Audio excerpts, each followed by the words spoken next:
ആശാനെ ഒന്ന് മോഹനോട് സ്ഥിരം നടക്കാൻ വരാറുണ്ടോ? അങ്ങനെയുള്ള ദൂശ്യമൊന്നും എനിക്ക് നേരത്തില്ല. പിന്നെ എന്താ ഇവിടെ? അല്ല, ഞാൻ ആശാനെ കാണാൻ തന്നെ വന്നാണ്. എന്താ കാര്യം?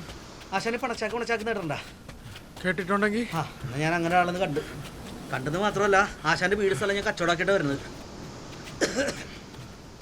രഹസ്യം പാർട്ടി എന്ന് പറഞ്ഞാൽ രഹസ്യം പാർട്ടിയാ.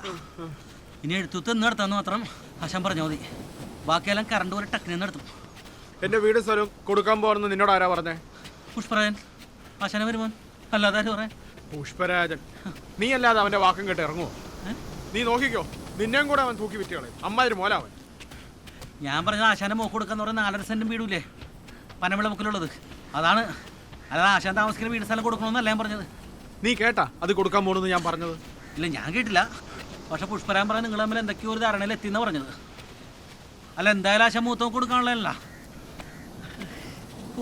ആശാനെ നിന്ന് ഓക്കെ, അങ്ങോട്ടിരിക്കുക. എനിക്ക് നടന്ന് സംസാരിച്ച് ശ്വാസം കിട്ടൂല. പിന്നെ ഈ മണ്ണും കൂടി ആകുമ്പോഴേ കാലിലെ മസിൽ പിടിക്കും. പോയിരി ബാ.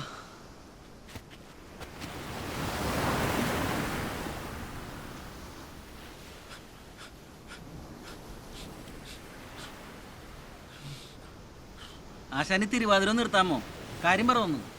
മോഹന, എന്റെ മോക്ക് എന്ത് കൊടുക്കണം, എപ്പോൾ കൊടുക്കണം എന്ന് ഞാനാണ് തീരുമാനിക്കുന്നത്. അല്ലാതെ ജോലിയും കൂലിയും ഇല്ലാതെ നടക്കുന്ന പുഷ്പരാജൻ പറയുന്ന കണക്കിനല്ല ഞങ്ങൾ കാര്യങ്ങൾ തീരുമാനിക്കുന്നത്. ആശാൻ എടുത്തടിച്ചിങ്ങനെ പറയല്ലേ, ഒന്നുകൂടി ആലോചിച്ചിട്ട് സമാധാനമായിട്ടൊരു തീരുമാനം എടുത്താൽ മതി.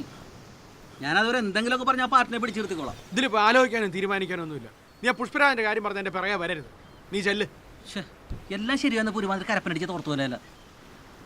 ആശാൻ ഇതുപോലെ ഒരു പാർട്ടിനെ ഒത്തിട്ട പാടാണ്. ഇതാകുമ്പോൾ ടെക്കിന് കാര്യം നടക്കും, ചോദിക്കണ കാശും കയ്യിലിരിക്കും. ആശാൻ ഒന്നുകൂടി ഞാനേ 2 റൗണ്ട് കൂടെ നടന്നിട്ട് വരാം. നീ പോവല്ലേ? ഞാൻ കുറച്ചു നേരമൊക്കെ ഇരുന്നൊന്ന് ദേഹമൊക്കെ തണുപ്പിച്ചിട്ടേ പോണുള്ളൂ. അതെ, നടക്കുമ്പോൾ മനസ്സിരുത്തി ആലോചിച്ചിട്ടേ മാറ്റമുണ്ടെങ്കിൽ കുറച്ചായിട്ട് വിളിച്ച് പറയണേ. ഞാൻ കുറച്ച് കഴിഞ്ഞിട്ട് വിളിക്കാം.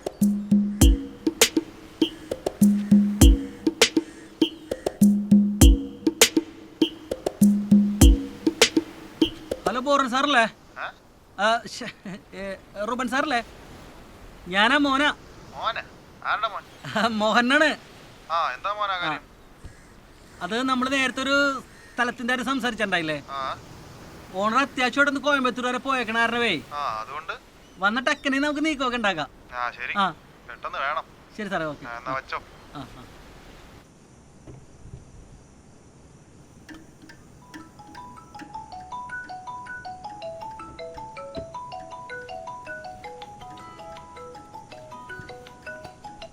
ചേച്ചി, നീ വിളിച്ചിരുന്നല്ലേ? ഞാൻ വിളിച്ചിട്ടുണ്ടായിരുന്നടാ നിന്നെ. എന്താ ചേച്ചി വിശേഷിച്ച്? എടാ, റീനമോൾ ഇവിടെ വന്നിട്ടുണ്ട്. കുറെ നാളായില്ലേ അവള് നിന്നെ വിളിച്ചിട്ട്. നീ ഫോൺ കട്ട് ചെയ്യ്, ഞാൻ നിന്നെ വീഡിയോ കോളിൽ അങ്ങോട്ട് വിളിക്കാം. ശരി ചേച്ചി. ഫോൺ വെച്ചോ.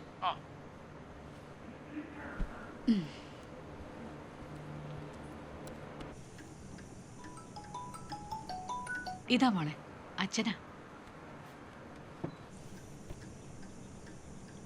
ജോലിയൊക്കെ എങ്ങനെ പോകുന്നു മോളെ? ജോലി കുഴപ്പമില്ല അച്ഛാ. നീ എത്ര ദിവസമായി ഒന്ന് വിളിച്ചിട്ട്? ഞാൻ വിളിക്കുമ്പോൾ തിരിച്ചെങ്കിലും ഒന്ന് വിളിച്ചുകൂടെ? ഇത്രയും ദൂരം ഒറ്റയ്ക്ക് പോയി നിൽക്കുന്നതല്ലേ? അച്ഛാ, എനിക്കങ്ങനെ സംസാരിക്കാനൊന്നുമില്ല, അതാ വിളിക്കാത്ത. നീ എന്നെ വിളിക്കണ്ട, ഗിരിജാൻ്റെ ഒന്ന് വിളിച്ചുകൂടെ? നീ ജീവിച്ചിരിക്കുന്നെങ്കിലും ഒന്ന് എനിക്കറിയണ്ടേ? വിളിക്കാം. എത്ര നാളെന്ന് വെച്ചിട്ടാ മോളെ നീ അവിടെ ഒറ്റയ്ക്ക് കഴിയുന്നേ? നാട്ടിലോട്ട് വരുന്ന കാര്യം മോളെന്തെങ്കിലും തീരുമാനിച്ചോ? മോക്കവിടെ സുഖമാണോ? സുഖാണ്. അച്ഛന് സുഖമാണോ? അച്ഛന് സുഖമാണ്. അച്ഛാ, ക്യാബ് വരാറായി. ഞാൻ ഗിരിജാൻ്റെ കൊടുക്കാം. ഇടയ്ക്ക് വിളിക്കണം മോളെ കേട്ടാ? ശരി അച്ഛാ. സന്തോഷമായിട്ടിരി. ശരി മോളെ, ഡീ പോയാലും നീ ഇടയ്ക്ക് വരില്ലേ? വരുമല്ലോ. ശരി, വരാം. നീ സമാധാനമായിട്ടിരിക്കടാ. ഒന്നുമില്ലെങ്കിലും അവൾ ഇങ്ങോട്ട് വന്നില്ലെങ്കിലും ഞാൻ അങ്ങോട്ട് പോയി അവളെ കാണില്ലേ? ചേച്ചി അവിടെ ഉള്ളതാണ് എൻ്റെ ഒരു ആശ്വാസം. ചേച്ചി നീ വിഷമിക്കണ്ടടാ, ഇപ്പൊ പഴയതിനൊക്കെ മാറ്റമില്ലേ? നീ വെയ് ഫോൺ, ഞാൻ പിന്നെ നിന്നെ വിളിച്ചോളാം. ശരി ചേച്ചി.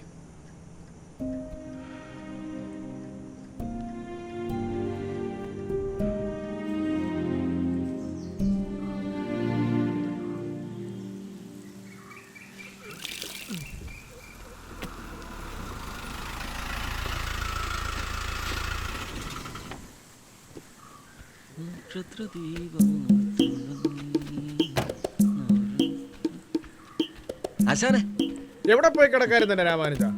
തേങ്ങ എല്ലാം കിടന്ന് കൊപ്രയായിക്കാണ്. ഈ മാസത്തെ വെട്ടൂടെ കഴിഞ്ഞ് വന്നാൽ മതിയായിരുന്നല്ലോ. ആശ ഇത് കണ്ട നാഗർകോവിൽ ലോഡും കൊണ്ടുപോയത്. ലോഡും എടുത്തുകൊണ്ട് ഇറങ്ങി നടന്നു പോയി കണക്കുന്നൊരു സൗണ്ട് കേട്ടു. ഞാൻ വിചാരിച്ച എല്ലാം കൂടെ ഒടുങ്ങി ഇറങ്ങി പോയെന്ന്. ഭാഗ്യത്തിന് പൊട്ടലൊന്നും ഇല്ല കേട്ടാ, പക്ഷെ നീരും വേദന സഹിക്കാൻ വയ്യ. പക്ഷെ ഞാൻ ആലോചിക്കണം അതല്ല ആശാനെ, ഈ ഒരു മാസമായിട്ട് നീര് പറയാത്ത ലോജിക്ക് എന്തിരുന്നാണ് ഞാൻ ആലോചിക്കുന്നത്. നമുക്ക് എണ്ണ ഇട്ട പിടിച്ചാൽ അതങ്ങ് മാറിക്കോളും. അതിനും കൂടെ ആണല്ലോ ഞാൻ വന്നത്. ഒരു പിടി പിടിക്കണം. ആ തേങ്ങ എവിടെ കിടക്കണം? തേങ്ങയൊക്കെ പിന്നെ എടുക്കാം, നമുക്ക് വാ ഊണ് കഴിക്കാം. അത് നല്ല കാര്യം. നിനക്കിന്ന് പോകണ്ടല്ലോ. അയ്യോ പോണം, പെണ്ണും മുള്ളും ചെറുക്കനോട് ഒറ്റയ്ക്കേ ഉള്ളൂ. ആ വാടേ.